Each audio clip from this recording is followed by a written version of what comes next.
Good morning students, आप सभी का स्वागत है DKP एकेडमी में। मैं दीपक कुमार आप सभी का स्वागत करता हूं। तो हमने जो है प्रश्नावली 11.1 से पहले 6 प्रमेय को जो है पढ़ा था, समझा थे। अब जो है एक और प्रमेय बच गया, उसे भी जो है समझ लेते हैं। तो देखिए ये प्रमेय क्या है। किसी त्रिभुज की किन्हीं दो भुजाओं के मध्य बिंदु को मिलाने वाली रेखा तीसरी भुजा के समांतर और उसकी आधी होती है। ओके, जैसे कि ये क्या है, ये त्रिभुज है, ठीक है। तो इस त्रिभुज के दो भुजाओं को मिलाने वाली रेखा, जैसे कि ये आपका ए बी और सी है। तो अगर ये जो ए बी है और ये जो ए सी है, ये दो भुजाएं हैं, तो इन दो भुजाओं को मिलाने वाली जो रेखा होगी, जैसे कि ये एक रेखा है जो इन दो भुजाओं को क्या कर रही है, बीचों बीच को मिला रही है, ठीक है। भुजाओं के मध्य बिंदुओं को मिलाने वाली रेखा। तो ये जो रेखा है, ये जो ए बी भुजा है इसके मध्य बिंदु और ए सी भुजा है इसके मध्य बिंदु को क्या कर रही है, मिला रही है। तो ये जो रेखा होगा ये वाला, ये जो है इस त्रिभुज की तीसरी रेखा यानी कि इस BC इसके जो है समांतर होगी। ओके, क्या होगी, ये जो रेखा है ये इस BC रेखा के समांतर होगी, यानी कि ये दोनों रेखा जो है एक दूसरे को कभी नहीं काटेंगे। ओके, और साथ में ही ये जो BC रेखा है, ठीक है, इसे मैं जो है DE नाम दे देता हूँ, ठीक है। और साथ में ही ये जो DE होगा, जो इसके मध्य बिंदुओं को मिलाने वाली रेखा है, ये इस BC रेखा का आधा होगी। क्या होगी, इस BC रेखा का जो है आधा होगी। ओके, तो इस प्रमेय को जो है आपको याद रखना है। ये प्रमेय बहुत ही ज्यादा इंपॉर्टेंट है क्योंकि इससे संबंधित ही आगे प्रश्नों को हल करेंगे। और जब तक आपको प्रमेय याद नहीं होगा तब तक आप प्रश्नावली के प्रश्नों को हल नहीं कर पाएंगे। इसलिए प्रमेय आपको याद होना चाहिए। भले से सिद्ध कैसे करना है वो याद हो या ना हो, लेकिन प्रमेय आपको याद होना चाहिए, ठीक है। तो प्रमेय क्या है, इस त्रिभुज के दो भुजाओं के मध्य बिंदुओं को मिलाने वाली रेखा तीसरी भुजा के समांतर होती है और तीसरी भुजा की आधी होती है, ठीक है। तो ये जो है प्रमेय है, इस प्रमेय को आपको याद रखना है। चलिए हम जो है इसे समझते हैं अब गणित के भाषा में ये कैसे होगा। तो देखिए त्रिभुज ABC, ये क्या है, त्रिभुज ABC है। ओके, ये क्या है, त्रिभुज ABC है। इसमें D और E जो है, ये AB भुजा का मध्य बिंदु है D और इस AC भुजा का मध्य बिंदु है E। ओके, तो D जो है AB का मध्य बिंदु है और E जो है AC का मध्य बिंदु है। ओके, तो देखिए हम क्या करते हैं, ये जो D भुजा है इसे आगे बढ़ा देते हैं और यहाँ से जो है एक त्रिभुज बना देते हैं। ओके, आया समझ में, इसे केवल समझने के लिए है ना। तो देखिए यहाँ पर त्रिभुज ADE, त्रिभुज ADE व त्रिभुज CEF में। ओके, त्रिभुज CEF में। ओके, तो देखिए इन दोनों में क्या है, तो इन दोनों त्रिभुज में जो है आपका ये जो AE है, ये वाला पार्ट, और ये जो EC है, ये दोनों क्या होंगे, बराबर। क्यों बराबर होंगे, क्योंकि ये जो DF है वो AC को दो बराबर भागों में बांट रही है ना। ये जो रेखा है ये DEF, ये क्या कर रही है, AC को दो बराबर भागों में बांट रही है, इसलिए AE बराबर क्या होगा, EC। तो AE बराबर EC। और देखिए यहाँ पास जो है जो E बिंदु है, ये साथ में इस DF का भी मध्य बिंदु है। क्या है, ये जो DF है इसका भी क्या है, ये मध्य बिंदु है, यानी कि DE बराबर होगा EF। ओके, तो यहाँ पर देखिए DE बराबर भी क्या होगा, EF। क्यों, क्योंकि E जो है DF का भी मध्य बिंदु है। और देखिए यहाँ पास ये जो आपका AED है, ठीक है, ये वाला कोण AED और आपका ये वाला कोण CEF, ठीक है, ये दोनों क्या होंगे, बराबर। क्यों, ये दोनों जो है शीर्षाभिमुख कोण से बराबर होंगे। आया समझ में, किससे, शीर्षाभिमुख कोण से जो है दोनों बराबर होंगे, क्योंकि यहाँ पर दोनों का शीर्ष जो है बिंदु E पर मिल रहा है, इसलिए क्या होंगे, दोनों शीर्षाभिमुख कोण है। ओके, तो कोण AED यानी कि ये वाला कोण AED, ये वाला कोण, और आपका CEF यानी कि ये वाला कोण, दोनों क्या होंगे, बराबर होंगे, ठीक है। किससे, शीर्षाभिमुख कोण से। शीर्षाभिमुख मतलब क्या होता है, जिसका शीर्ष समान हो, इसका शीर्ष क्या है, E वाला पॉइंट, ये क्या है, समान है।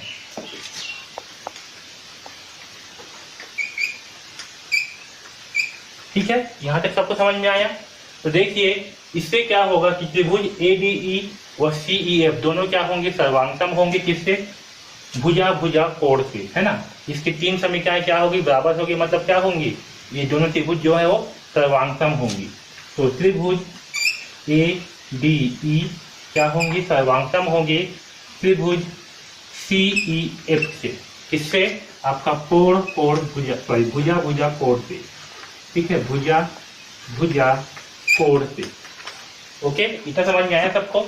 अब देखिए क्योंकि ये दोनों त्रिभुज क्या है, सर्वांगसम है, तो आपका ए ई बराबर क्या है, ए ई बराबर ई सी है और डी ई बराबर ई एफ, ठीक है, इसलिए ए डी बराबर क्या होगा, एफ सी होगा। आया समझ में, क्योंकि ये दोनों क्या है, सर्वांगसम है, ठीक है, क्योंकि कोण ए डी ई सर्वांगसम है, सॉरी त्रिभुज सी ई एफ का, ठीक है, इसलिए एडी, ये जो एडी है ये किसके बराबर होगा, सी एफ के बराबर होगा। ओके, और जो कोण होगा आपका ए डी ई कोण, ठीक है, कौन सा कोण, ए डी ई कोण, ये जो है इस कोण के बराबर होगा, इसके सी एफ ई के बराबर, सी एफ ई के बराबर होगा। क्यों होगा, क्योंकि ये दोनों क्या है, सीधा भी कोण है, ये दोनों कोण क्या है, बराबर है, इस कोण के बराबर होगा ये वाला कोण और इस कोण के बराबर होगा ये वाला कोण। आया समझ में, इसलिए ये दोनों क्या होंगे, बराबर होंगे। ओके, अब यहाँ देखिए ये जो आपका एडी है ये क्या होगा, इस बीडी के बराबर होगा, है ना, एडी क्या होगा, एडी जो है, सॉरी बीडी जो है एडी के बराबर होगा। क्यों होगा, क्योंकि डी जो है क्या है, इसका मध्य बिंदु है, ठीक है, क्योंकि डी क्या है, डी जो है मध्य बिंदु है, इसलिए एडी बराबर क्या होगा, बीडी होगा। ओके, और एडी का मान क्या है, एडी बराबर आपका सी एफ भी है, यहाँ पर देखिए एडी बराबर क्या है, सी एफ है। ओके, तो हम एडी का मान क्या रख सकते हैं, सी एफ जो है रख सकते हैं। ओके, तो बीडी बराबर क्या हो जाएगा, सी एफ, क्योंकि एडी बराबर है सी एफ। ओके, और साथ में देखिए ए डी ई बराबर क्या है, सी एफ ई है ना, यहाँ पर देखिए ए डी ई बराबर क्या है, सी एफ ई। ओके, ये अब सबसे इंपॉर्टेंट बात यहाँ पर ध्यान दो, बी डी बराबर क्या है, सी एफ, ये जो आपका बी डी है इसके बराबर क्या है, आपका ये सी एफ है, ये दोनों क्या है, बराबर है। और साथ में ये जो ए डी ई है यानी कि ये वाला कोण और आपका सी एफ ई यानी कि ये वाला कोण, ये दोनों क्या है, बराबर है। ओके, ये दोनों कोण क्या है, बराबर है। ओके, अब समझो यहाँ पर ये दोनों कोण क्या है, आपका बराबर है। ओके, और ये दोनों कोण बराबर कब होंगे, जब ये आपका क्या हो, एकांतर कोण होंगे, ये कोण डी और कोण ई ये आपका एकांतर कोण होंगे, तब भी क्या होंगे, बराबर होंगे। समझिए कैसे, ये देखिए अगर ये जो बी डी है क्या है, बी डी, ठीक है, ये बी डी और एक आपका सी एफ, ये इस प्रकार से है। ओके, इसमें जो है ये आपका डी एफ क्या है, एक तिर्यक रेखा है, तो ये वाला कोण जितना एंगल का होगा उतने एंगल क्या होगा, ये वाला कोण भी होगा, किससे, एकांतर कोण से, है ना। अगर इसे मैं ऐसे बनाऊं तो ये कुछ इस प्रकार से है, ये वाला कोण जितना है उतना ही क्या होगा, ये वाला कोण भी होगा, है ना, एकांतर कोण से इसे यहाँ पर बनाया हूँ। तो ये दोनों कब होंगे बराबर, जब ये दोनों क्या होंगे, एकांतर कोण होंगे। तो यहाँ पास क्या है, ये दोनों जो है एकांतर कोण है ना, इससे एकांतर कोण से।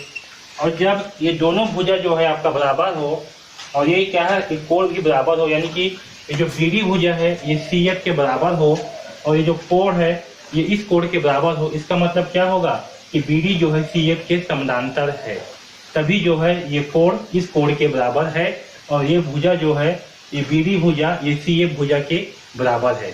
आ रहा है समझ में, क्यों होगा ये से, क्योंकि आपका बीडी और सी एफ दोनों क्या है, समांतर है, इसीलिए जो है ये बी डी और सी एफ बराबर होंगे और साथ में ये वाला कोण, कोण डी और कोण एफ, ये दोनों बराबर होंगे। ठीक है, इसका मतलब क्या है, यहाँ पर देखिए जो आपका ए डी ई है और सी एफ ई है, ठीक है, कौन सा, ए डी ई और आपका सी एफ ई, ये दोनों क्या है, बराबर है। ओके, इसलिए ए डी बराबर क्या होगा, सी एफ। यहाँ पर कोण ए डी ई बराबर क्या है, सी एफ ई, और साथ में ए डी बराबर क्या है, सी एफ है। ओके, इसलिए ये जो आपका ए डी है ये क्या होगा, सी एफ के समानांतर होगा, क्योंकि इसमें ये वाला कोण और ये दोनों कोण ये क्या है, दोनों बराबर है और ये भी समान लंबाई की है, इसलिए क्या होगा, ये समांतर होंगे। ठीक है, तो आपका ये भुजा जो है इस भुजा के बराबर है और साथ में ये वाला कोण इस कोण के बराबर है, इसलिए क्या होगा, एडी जो है समांतर होगा सी एफ का। ओके, इसे जो है अगर हम समीकरण 1 मानते हैं और इसे समीकरण 2 मानते हैं तो क्या होगा, देखिए तो समीकरण 1 और 2 से क्या होगा, देखिए यहाँ क्या है, बी डी बराबर सी एफ है। ओके, और ए डी जो है समांतर है सी डी का, यानी कि जो बी डी है आपका वो क्या है, सी एफ है। ओके, बी डी क्या है, सी एफ के बराबर है और ये जो आपका बी डी है ये क्या है, ए डी के भी बराबर है। तो आपका डी बी बराबर क्या है, सी एफ है, ये डी बी के बराबर क्या है, आपका सी एफ है और डी बी जो है समानांतर है सी एफ का। ओके, इसलिए क्या होगा आपका डी बी सी एफ जो है एक समांतर चतुर्भुज होगा। ठीक है, तो डी बी सी एफ क्या होगा, एक समांतर चतुर्भुज होगा।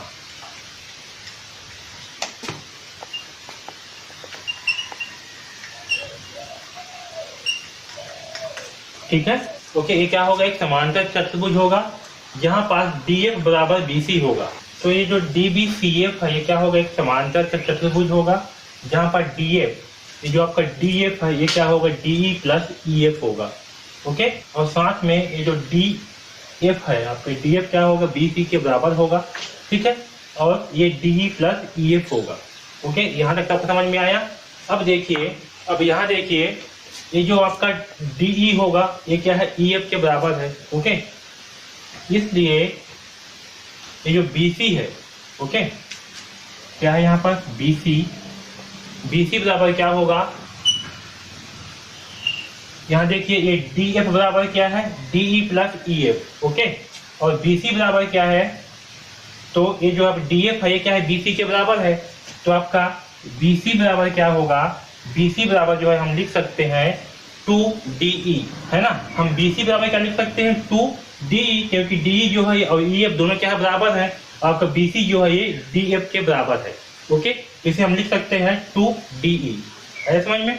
और जब यहाँ से DE का मान निकालेंगे तो क्या आएगा, तो जब DE का मान निकालेंगे तो आएगा यहाँ पर 2 के सब पक्षांतर कर देंगे तो हो जाएगा 1/2 और ये आपका BC।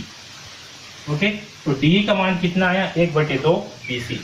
ओके, और साथ में ये जो AB है और ये DF है ये दोनों क्या है, आपस में समांतर है, इसलिए BC जो है और ये DE ये दोनों भी क्या होंगे, आपस में समानांतर होंगे, क्योंकि ये जो है इसी का ही भाग है। ये जो है आपका DE क्या है, ये DF का ही भाग है, इसलिए BC क्या होंगे, DE के समानांतर होंगे। तो आपका BC जो है वो DE के भी समानांतर होंगे। ठीक है, तो यही दो चीज जो है हमें प्रूफ करना था कि DE जो है वो आधा होगा BC का, यानी कि जो DE है क्या होगा, BC का आधा होगा, और साथ में ये BC और DE क्या होंगे, आपस में समानांतर होंगे। ठीक है, तो यही जो है हमें प्रूफ करना था। ओके, तो इस प्रकार से जो है इस प्रमेय को सिद्ध करेंगे। और इस प्रमेय को याद रखना कि किसी त्रिभुज में दो बिंदुओं के मध्य बिंदु को मिलाने वाली रेखा तीसरी भुजा के समानांतर व इसकी, ठीक है, इस प्रकार से जो है हम इसे सिद्ध भी करेंगे। ओके, तो इस वीडियो में बस इतना ही। धन्यवाद। अगर आपको वीडियो अच्छे लग रहे हैं तो प्लीज़ लाइक ज़रूर कर दीजिएगा और इस चैनल को सब्सक्राइब कर लीजिए, क्योंकि इस चैनल में आपको जो है कक्षा 9वीं के गणित विषय के सारे अध्याय के वीडियोस जो है मिलने वाले हैं। ओके, तो चैनल को सब्सक्राइब जरूर कर लीजिए और बेल आइकॉन को दबा दीजिए, जिससे कि आपको जैसे ही वीडियो अपलोड हो तो आपको जो है नोटिफिकेशन मिल जाए और आपको एक भी वीडियो जो है मिस मत हो। ओके, अगर आपको कुछ भी डाउट है तो आप जो है हमें कमेंट्स बॉक्स में कमेंट्स करके बिल्कुल पूछ सकते हो। ओके, अगर आप जो है कक्षा 9वीं के गणित विषय का कंप्लीट कोर्स से चाहते हो बहुत ही कम दाम पर, जिसमें आपको प्रश्नावली के सारे प्रश्नों के हल मिलेंगे, सारे कॉन्सेप्ट के मिलेंगे, और साथ ही में आपको जितना भी प्रश्न पूछना है, जितना भी डाउट पूछना है, आप हमें पूछ सकते हो। इस कोर्स का लिंक जो है आपको डिस्क्रिप्शन में दिया हुआ है, वहाँ से जा करके जो है आप इस कोर्स को परचेज कर सकते हो। ओके, तो DKP एकेडमी से जुड़ने के लिए धन्यवाद।